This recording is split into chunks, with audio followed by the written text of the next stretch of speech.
Bonsoir à toutes et à tous, c'est l'heure de votre émission Agromag dont voici le sommaire. Pour avoir un bon rendement de l'élevage des poulets améliorés et partant d'intéressants revenus, il serait souhaitable de les nourrir à la provende. Comment s'y prendre? La réponse dans un instant. Renforcer la capacité des communes dans l'intégration de l'adaptation au changement climatique dans leur planification au niveau local et national, c'est là l'objectif principal du PANA 1, entendez Programme intégré d'adaptation pour la lutte contre les effets néfastes des changements climatiques sur la production agricole et la sécurité alimentaire au Bénin. Comment opérer ce programme? La réponse dans cette émission. Dans la rubrique Agri-Promo, nous irons à la découverte d'une institution de microfinance qui intervient dans le monde rural. Il s'agit de l'UNACREP, entendez Union des caisses rurales d'épargne et de prêt. Les détails à suivre. Dans la dernière rubrique Manger pour vivre de cette émission, nous parlerons de l'alimentation anti-vieillissante.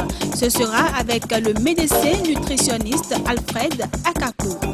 Plusieurs composantes entrent dans l'alimentation des poulets améliorés. Parmi celles-ci, on peut citer les provandes. À travers cette vidéo de Access Agriculture, nous allons découvrir l'alimentation des poulets améliorés.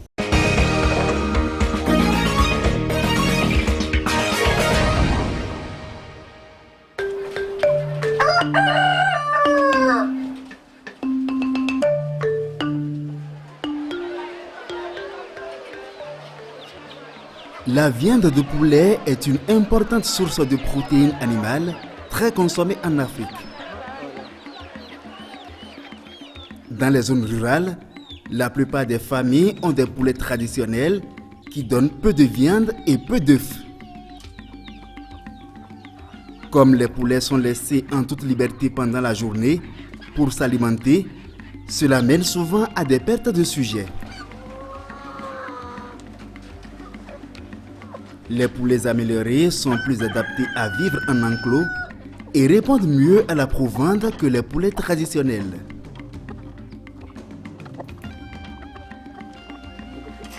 Dans cette vidéo, nous allons voir comment nourrir les poulets améliorés.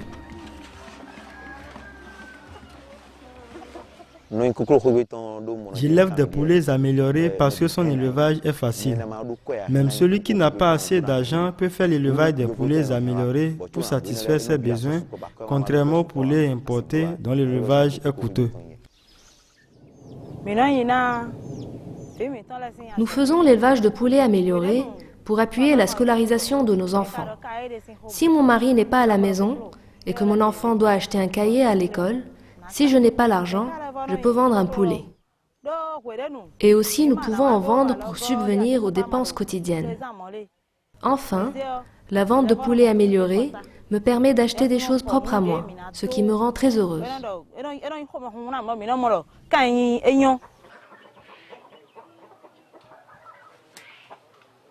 Comme tout organisme vivant, les poulets ont besoin d'aliments riches en énergie, en protéines, en minéraux et en vitamines. En leur servant de la verdure chaque jour, nous pouvons satisfaire une partie de leurs besoins alimentaires. Les types de verdure à utiliser sont les herbes fraîches, les feuilles et les fruits.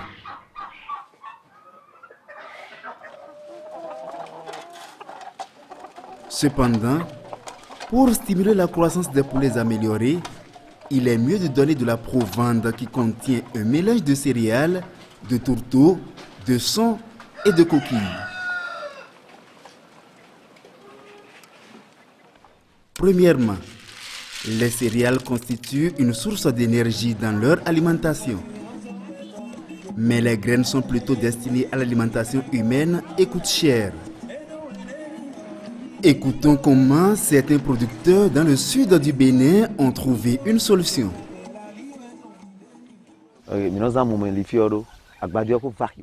J'utilise les résidus de moulin parce que le maïs est cher, alors que les résidus ne sont rien d'autre que des céréales écrasées que nous ramassons au moulin à moins de coût.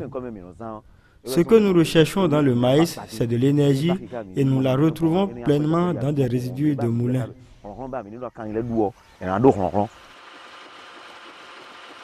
Selon votre localité, les résidus peuvent aussi provenir de riz, de mil ou de sorgho. Deuxièmement, les poulets ont besoin de protéines qui leur permettent de bien croître. Les protéines se retrouvent dans les tourteaux de soja ou de palmiste. Certains producteurs achètent à moindre coût d'autres sources de protéines. Nous utilisons les déchets de poisson parce qu'ils contiennent des protéines qui permettent un bon développement des poulets. Et si on ne trouve pas des déchets de poisson, nous les remplaçons par des feuilles de moringa, une autre source de protéines et de vitamines.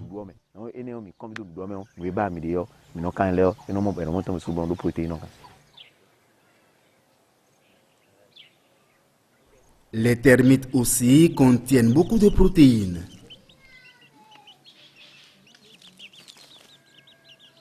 Bien que des poussins aiment manger des termites, il ne faut pas les donner aux nouveau-nés, comme nous l'explique Léon.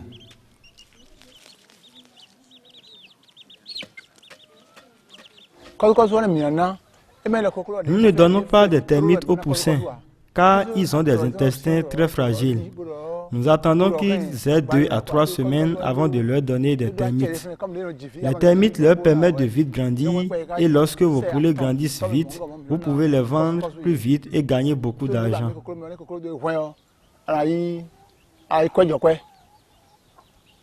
Mais faites attention. Ne donnez pas des termites à grosses têtes rouges avec des pinces fortes parce qu'ils peuvent tuer les poulets. Troisièmement, les poulets ont besoin de minéraux comme le calcium. Nous prenons les os et nous les séchons. Après, nous les mettons dans le feu afin que ça soit facile à écraser. Cette poudre d'os contient du calcium qui permet aux poulets d'avoir des os et des coquilles d'œufs solides.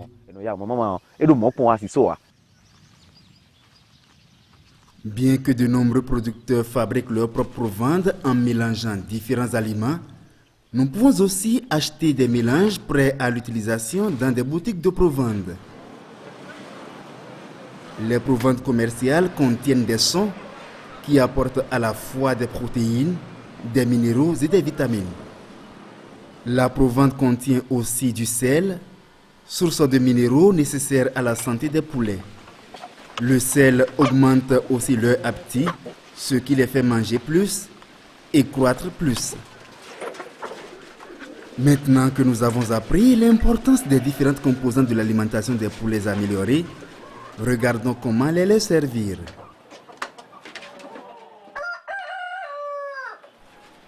Comme les poulets ont besoin de différentes provandes selon leur stade de développement, il est bien de les séparer selon leur taille. La provende pour les poussins contient plus de protéines que celle des poulets. Par contre, les reproducteurs ont besoin de plus d'énergie et de minéraux, comme le calcium.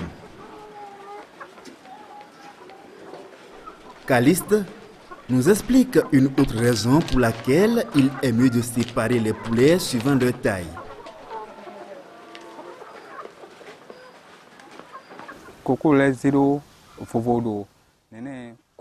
La séparation en enclos différents permet aux poulets de manger suffisamment, car si on les mélange, les plus âgés empêchent les autres de bien se nourrir. Mettez les aliments dans des mangeoires et l'eau dans des abreuvoirs. Les mangeoires et les abreuvoirs sont disposés à la hauteur de la poitrine des poulets pour éviter le gaspillage et pour que les déchets ne se mélangent pas avec les aliments. Nous disposons des mangeoires selon le nombre de poulets. Nous leur donnons plusieurs mangeoires, car si les poulets sont serrés, ils auront des difficultés à bien se nourrir. De plus, ils vont se battre entre eux, ce qui ralentirait leur croissance. Pour avoir des poulets à l'aise et sains, Nettoyez quotidiennement les mangeoires et les abreuvoirs avant de renouveler leur contenu, car cela aide à éviter les maladies.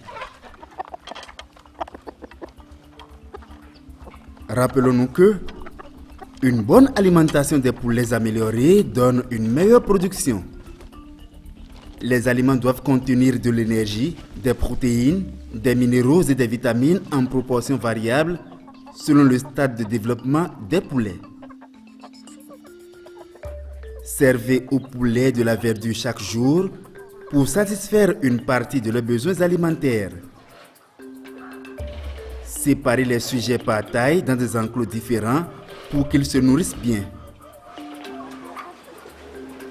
Donnez plusieurs mangeoires pour qu'ils se nourrissent facilement et ne se battent pas.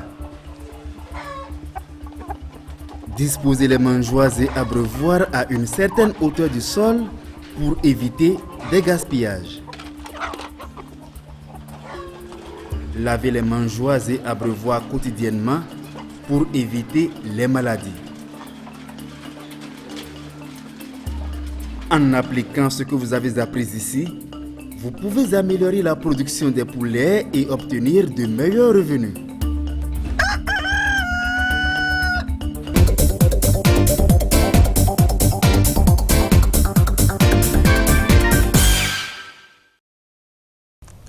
Le projet PANA 1 accompagne les communes bénéficiaires de ces prestations à élaborer les plans d'action d'adaptation au changement climatique et à les mettre en œuvre.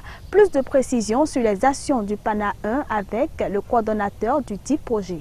Ce projet a pour objectif principal de renforcer la capacité des structures partenaires publiques, des populations à la base, à intégrer l'adaptation au changement climatique dans leur planification. Planification au niveau local, planification au niveau national. Et cet objectif est décliné en 3 sous-objectifs spécifiques. Le premier, c'est de renforcer donc les capacités en intégrant l'adaptation au conflit dans les planifications. Le deuxième, c'est de rendre compétitif notre agriculture face aux effets néfastes du changement climatique.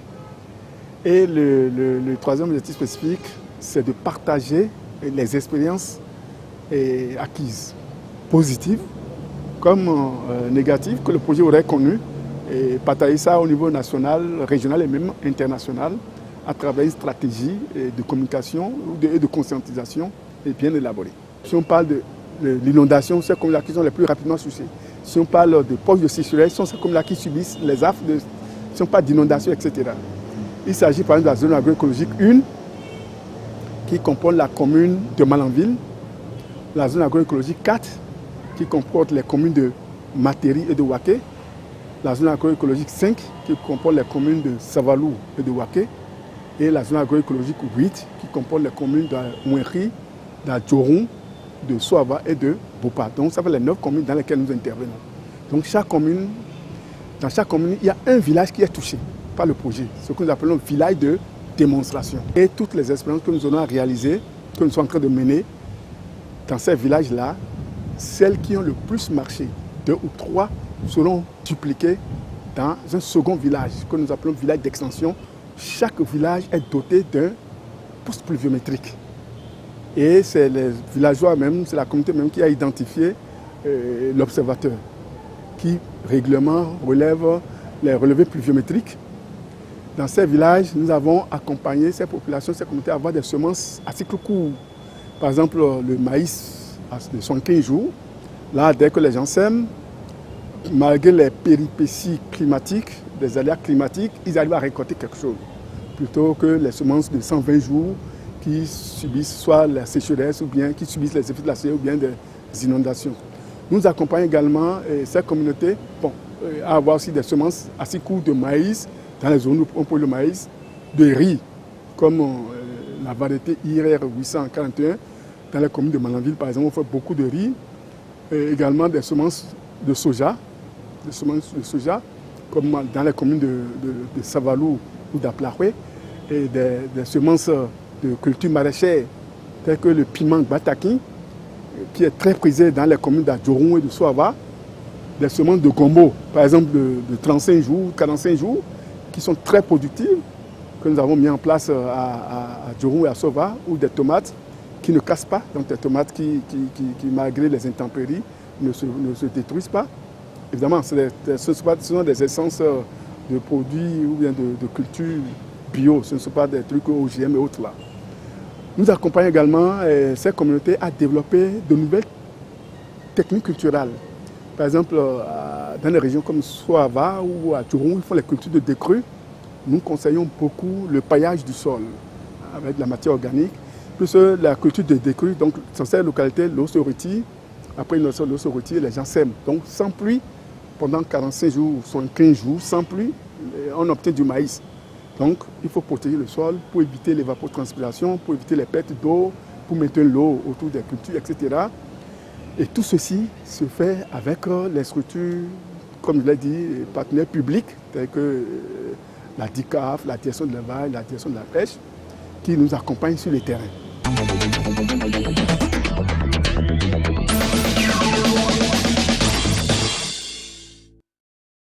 Vous avez envie de vous lancer dans le domaine agricole ou vous y êtes déjà, mais vous n'arrivez pas à trouver des financements pour vos différentes activités.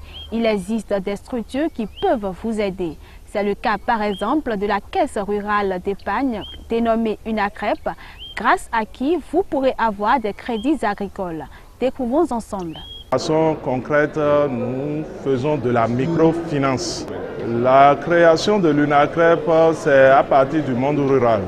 Ce que nous faisons en termes de crédit, ce sont des crédits agricoles.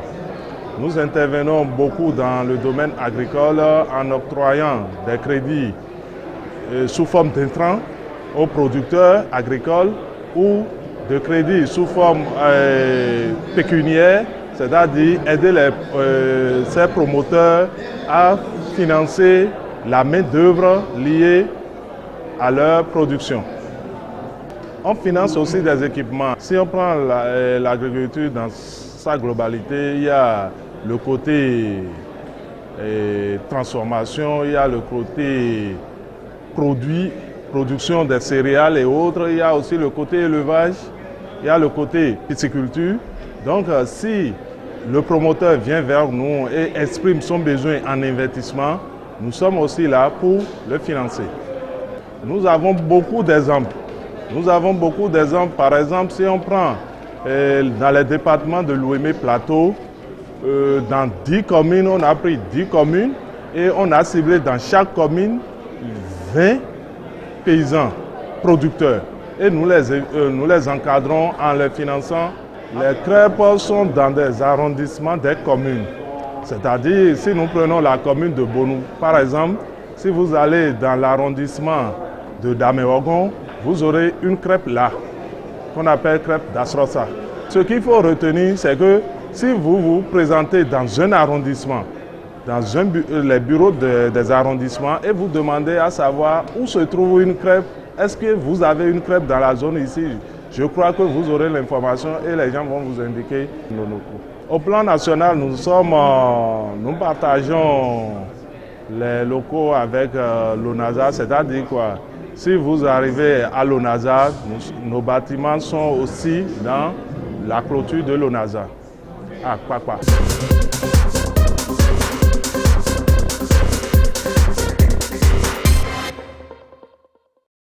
Tous autant que nous sommes, nous mangeons sans pour autant savoir que notre alimentation nous amène à vieillir précocement. Comment la nutrition peut aider à bien vieillir, à éviter donc la vieillesse précoce? La réponse, c'est à travers cet élément que nous vous invitons à suivre. En prenant de l'âge, surtout à partir de la trentaine, les niveaux de consommation d'énergie sont réduits. Quand on dit niveau de consommation d'énergie, ça veut dire que tout ce que je pouvais manger à égale activité avant la trentaine, la quarantaine, je dois commencer par réduire la quantité de ces aliments et commencer par scruter plus la qualité. Lorsqu'on prend de l'âge, cinquantaine, soixantaine dépassée, il faut commencer par scruter les niveaux de boire de l'eau, de la boisson, s'hydrater le corps. Le corps commence par redevenir un peu comme le corps d'un bébé, où la masse d'eau est très importante pour la survie. Dans nos habitudes alimentaires ici, souvent, nous avons, si c'est l'ayam pilé, la pâte, etc., vous avez de l'eau qui vient pour le corps, nos sauces. Mais si, même avec le gari, si c'est délayé, il n'y a pas grand problème. Maintenant, après l'eau, nous avons la consommation des groupes de nutriments qu'on appelle les glucides, les aliments riches en glucides. Vous avez la pâte. La pâte, ça se consomme bien. Vous avez l'ayam pilé, si je me retrouve depuis le centre vers le nord, l'ayam pilé, qui est l'aliment de base. Vous avez l'ayam, vous avez de la patate, vous avez du riz, du macaroni, comme aliment pouvant apporter les glucides. Vous avez le gari, vous avez le ba ou piron, vous avez le com, la kassa, que je ne dois pas oublier, si je dois passer par la vallée de l'Ouémé et pour aller au plateau. Donc, vous avez tout ça qui pourrait apporter un peu de glucides dans votre corps. D'une manière ou d'une autre, les maladies du cœur des vaisseaux commencent par s'annoncer ou sont déjà présentes chez certaines personnes à partir de la cinquantaine, soixantaine. Donc, nous conseillons de ne pas consommer trop d'huile, mais on ne dit pas de ne pas consommer du tout de l'huile, ni de graisse. Car sans huile et graisse, comment votre corps allait sécréter des hormones? Si les hormones ne sont pas présentes, le vieillissement peut s'accélérer. Alors, dans quels aliments il peut trouver les huiles et les graisses qui ne doivent pas les mettre à risque? Nous avons le poisson, nous avons les volailles, les viandes de volaille, qui vont leur apporter beaucoup.